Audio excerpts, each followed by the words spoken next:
சிலுவை பயணம் தவக்கால தியான தொடர் நாள் 22. தேடல். அன்பு இருக்கும் வரை தேடல் குறையாது. தேடல் இருக்கும் வரை உறவும் அழியாது. ஆதாமே, நீ எங்கே இருக்கிறாய் என்னும் தேடல் இன்றும் தொடர்கிறது. பாவி என்று நான் ஒளிந்தாலும் வா என்று அழைக்கிறது.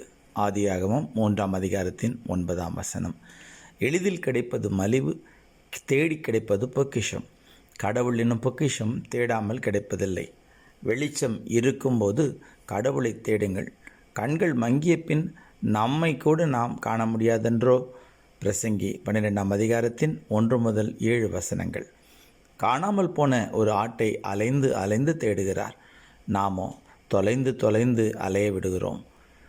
இறைவன் மீது காதல் கொண்டவன் தேடலை முடிப்பதில்லை. அப்படி அவன் முடித்தான் என்றால் அன்று அவன் மரணமடைந்திருப்பான். நன்றி.